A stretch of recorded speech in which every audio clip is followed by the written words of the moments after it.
Em nome do Pai, e do Filho, e do Espírito Santo. Amém. Naquele tempo, os publicanos e pecadores aproximaram-se de Jesus para o escutar. Os fariseus, porém, e os mestres da lei criticavam Jesus. Este homem acolhe os pecadores e faz refeição com eles. Então, Jesus contou-lhes esta parábola. Um homem tinha 2 filhos. O filho mais novo disse ao pai: Pai, dai-me a parte da herança que me cabe. E o pai dividiu os bens entre eles. Poucos dias depois, o filho mais novo juntou o que era seu e partiu para um lugar distante. E ali esbanjou tudo numa vida desenfreada. Quando tinha gasto tudo o que possuía, houve uma grande fome naquela região e ele começou a passar necessidade. Então foi pedir trabalho a um homem do lugar que o mandou para seu campo cuidar dos porcos. O rapaz queria matar a fome com a comida que os porcos comiam, mas nem isso lhe davam. Então caiu em si e disse: Quantos empregados do meu pai têm pão com fartura e eu aqui morrendo de fome? Vou-me embora, vou voltar para meu pai e dizer-lhe: Pai, pequei contra Deus e contra ti, já não mereço ser chamado teu filho. Trata-me como a um dos teus empregados. Então ele partiu e voltou para seu pai. Quando ainda estava longe, seu pai o avistou e sentiu compaixão. Correu-lhe ao encontro, abraçou-o e cobriu-o de beijos. O filho então lhe disse: Pai, pequei contra Deus e contra ti, já não mereço ser chamado teu filho. Mas o pai disse aos empregados: Trazei depressa a melhor túnica para vestir meu filho, e colocai um anel no seu dedo e sandália nos seus pés. Trazei um novilho gordo e matai-o. Vamos fazer um banquete. Porque este meu filho estava morto e tornou a viver. Estava perdido e foi encontrado. E começaram a festa.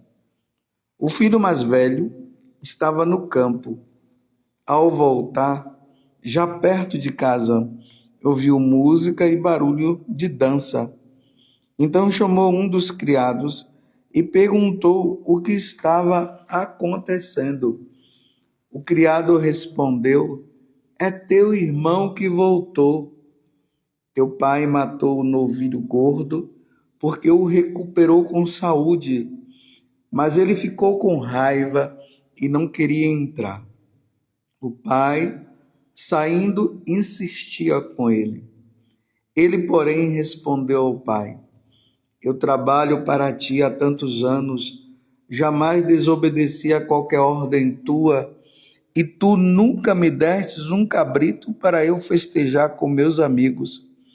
Quando chega esse seu filho, que esbanjou teus bens com prostitutas, matas para ele no novilho cevado. Então o pai lhe disse: Filho, tu estás sempre comigo, e tudo que é meu é teu. Mas era preciso festejar e alegrar-nos, porque este teu irmão estava morto e tornou a viver. Estava perdido e foi encontrado. Palavra da salvação. Glória a vós, Senhor. Meus irmãos e minhas irmãs, estamos no Evangelho de São Lucas, capítulo 15, do versículo 1 até o 3 e depois do versículo 11 até o 32. Aqui Jesus está dando um grande ensinamento para os fariseus e os doutores da lei. Que ensinamento! Os fariseus, os doutores da lei, eles achavam que, por eles serem tão santos, eles não poderiam se misturar com os pecadores. E eles ficavam com um pé lá e um pé cá em relação a Jesus, porque uma vez que Jesus se considerava um grande mestre, e eles não conseguiam entender por que Jesus estava com os pecadores. Nós já tivemos ali a oportunidade no Evangelho de São Lucas também, nós nos deparamos com essa situação. Ou melhor, não no Evangelho de São Lucas, mas no Evangelho de São Mateus, quando acontece a conversão de Mateus, que mais uma vez eles disseram a mesma coisa. Eles não entendiam como é que Jesus se misturava com os pecadores. Aí Jesus traz esse grande ensinamento em relação ao Pai para conosco. Não é nem a atitude nossa para com o Pai, para com Deus, mas a atitude de Deus para conosco. Como é a atitude de Deus para conosco? Deus não quer que nenhum dos seus filhos se percam. Deus não quer. Deus não quer a morte do pecador, mas que ele se salve, que ele se converta, que ele se salve. É isso que Deus quer.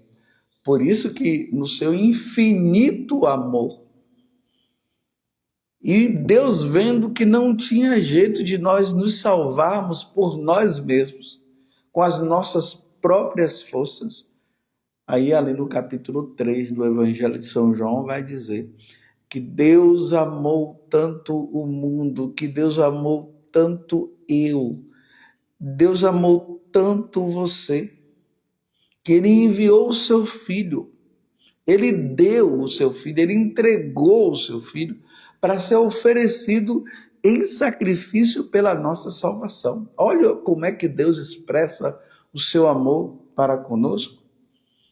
Deus amou tanto o mundo que enviou o seu Filho, que entregou o seu Filho, para que todo o que nele crê não pereça, mas tenha a vida eterna. E aqui entra a condição que é de crer em Jesus para poder se salvar. Deus faz de tudo para que nós nos salvemos. Deus faz de tudo para que nós um dia estejamos com Ele lá no céu. Mas o problema são as nossas atitudes. Aqui está a questão. Nós nos alegramos porque Deus é amor. Nós nos alegramos porque Deus é misericórdia. Ok. Nós nos alegramos porque Deus deu o seu Filho único para nos salvar. Mas as nossas atitudes são sempre contrárias. Nós queremos o perdão de Deus, nós queremos o amor de Deus, nós queremos a misericórdia de Deus, só que a nossa atitude é sempre contrária. A nossa atitude é de arrogância, a nossa atitude é de ofensa a Ele. Você já percebeu que é assim que nós agimos? Então Jesus conta essa parábola desse filho que se rebelou.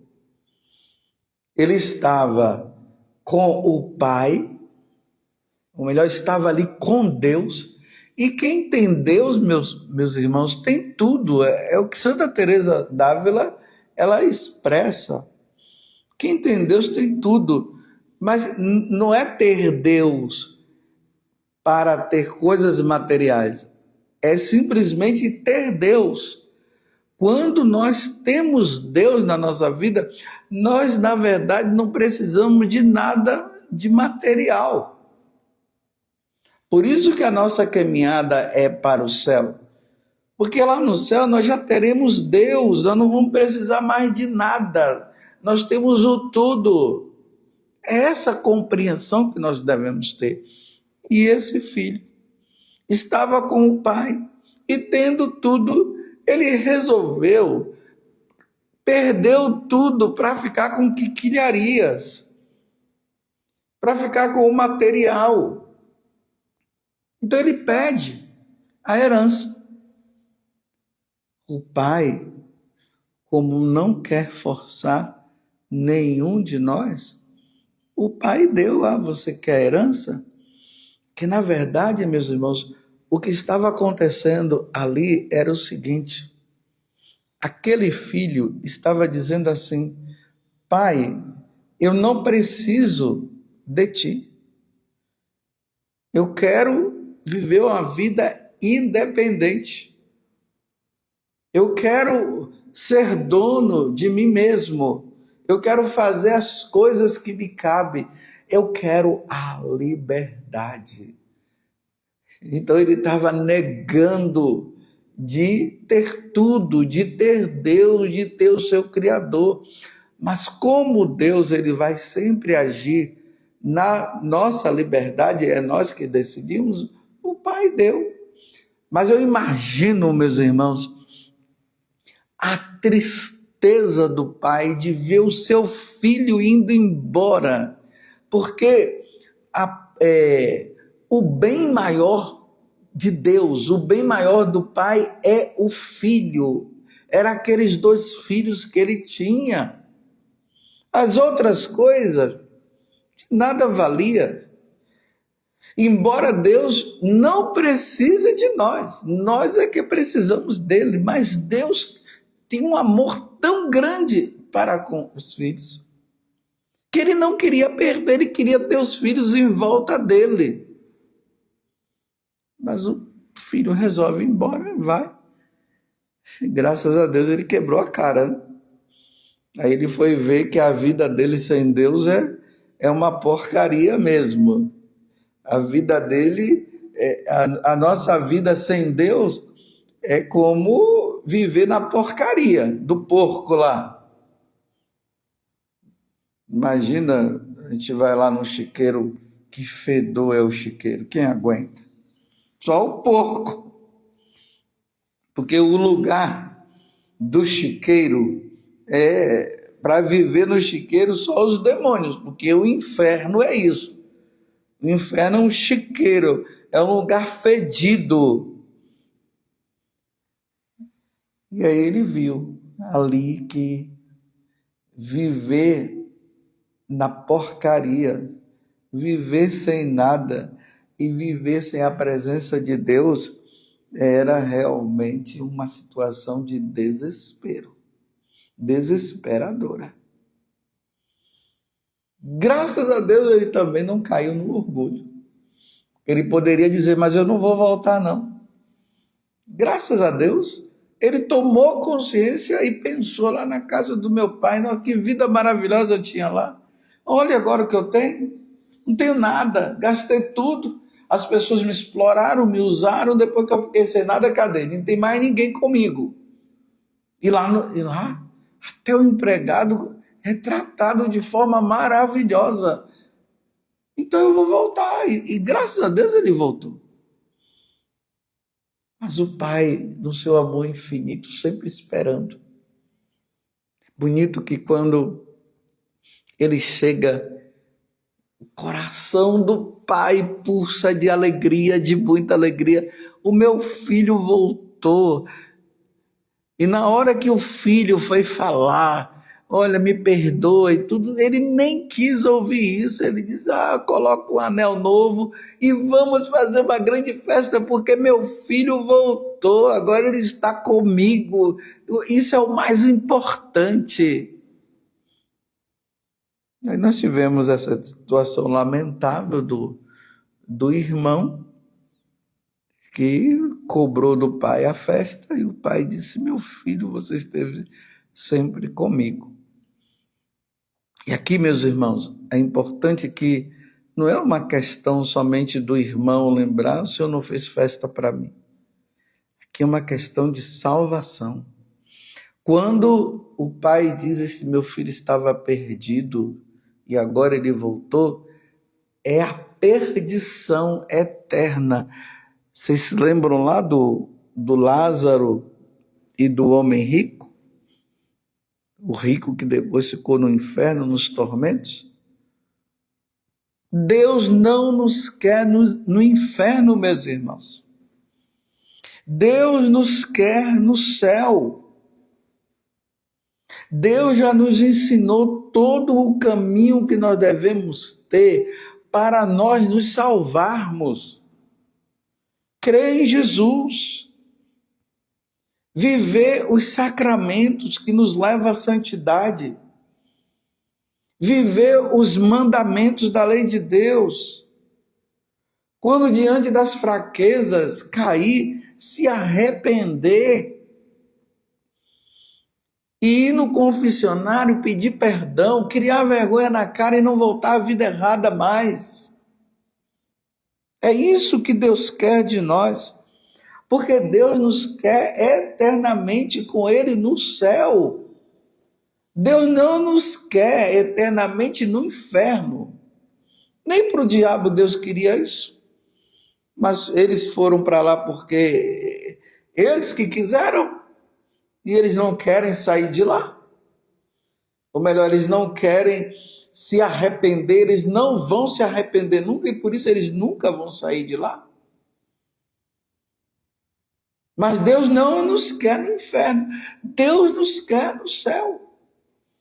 Então não vamos, meus irmãos, andar na onda do maligno que quer de nós uma independência, quer de nós que estejamos longe de Deus, e Ele quer que nós estejamos com Ele no inferno. Não vamos entrar nesta onda. Não está na hora de voltar. Talvez você que esteja me ouvindo agora, você seja justamente esse, aquele que ia na igreja, participava das coisas de Deus. Você era fiel aos sacramentos. Em um determinado momento, deixando-se levar pela tentação, você resolveu deixar Deus, e aí agora você está no lamaçal, você está no chiqueiro, você está no fundo do poço. E talvez até você esteja dizendo, não tem jeito para mim. Tem, enquanto nós estivermos vivos, tem jeito sim. Volte, meu filho. Volte para Deus. Volte para a casa do Pai. Deixa essa vida de pecado. Deixa essa vida dupla. Tem gente que está na igreja vivendo uma vida dupla. Ou seja, vai na igreja, participa da missa, vai nas coisas, mas também vai para o mundão e vive no mundão, achando que está tudo bem. E não está tudo bem. Ou somos inteiramente de Deus ou não somos.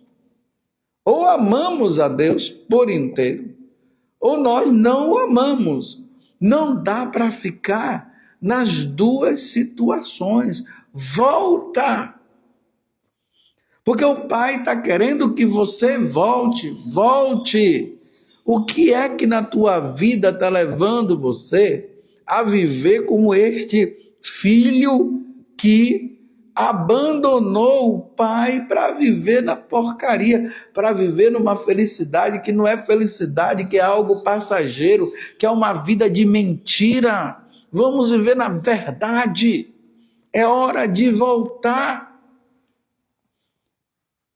Não seja orgulhoso, mas seja humilde. Vou voltar para a casa do meu pai. Chega desta vida. Certo dia, estando aqui no confessionário, fiquei muito feliz com um rapaz. Ele dizia assim: padre, eu tenho essa tendência homossexual.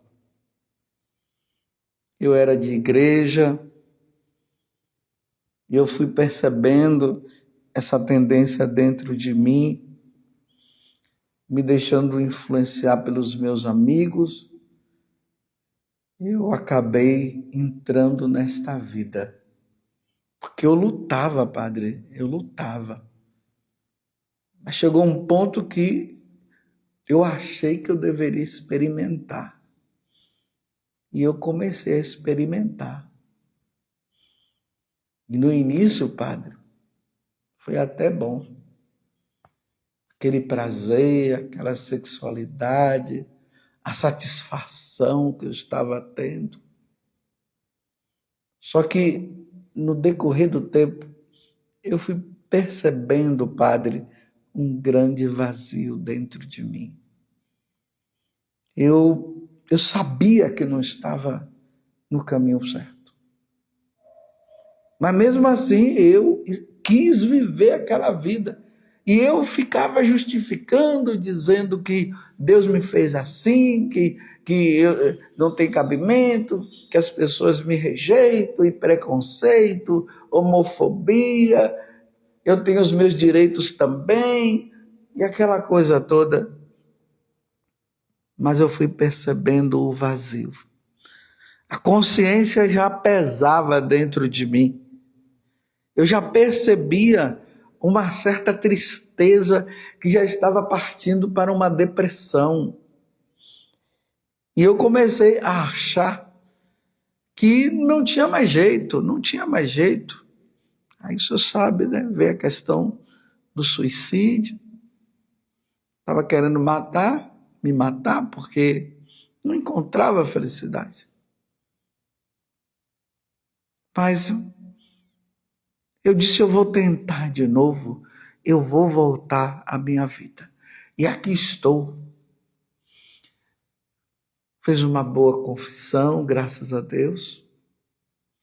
E saiu dali com o propósito de voltar a viver como antes. Já se notava uma grande alegria no falar, porque no começo era uma tristeza. O semblante já tinha mudado. E a alegria no coração. E imagina, meus irmãos, a alegria do pai pelo retorno desse filho.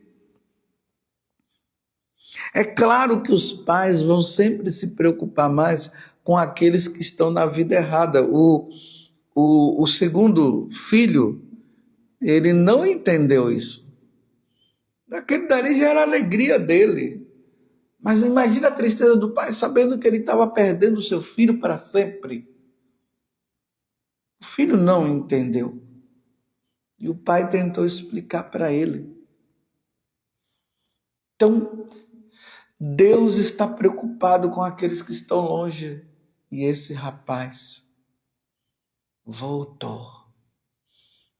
Imagina o pai sabendo que ele iria perder aquele filho e agora o filho voltou. Não existe alegria maior na face da terra do que essa. No dia de hoje, vamos rezar por aqueles que se afastaram de Deus. Os que estão longe, que viviam essa vida com Deus e agora não estão vivendo. Ofereçamos hoje uma penitência pela conversão dessa pessoa que você conhece. Esse é o nosso dever de hoje. Oferecer uma penitência por aquela pessoa que nós conhecemos, que você conhece, e que ela abandonou Deus, pedindo que essa penitência possa surtir um efeito tão grande para que essas pessoas possam voltar. Ó Virgem Santíssima, não permitais que eu viva e nem morra em pecado mortal. Em pecado mortal eu não hei de morrer, e nem viver em pecado mortal, porque a Virgem Santíssima há de me valer. Valei-me, Virgem Santíssima, e desça sobre você, pela intercessão da bem-aventurada Virgem Maria, a bênção de Deus Todo-Poderoso, Pai, Filho e Espírito Santo. Amém. Louvado seja nosso Senhor Jesus Cristo, para sempre. Seja louvado, e a sua mãe, Maria Santíssima.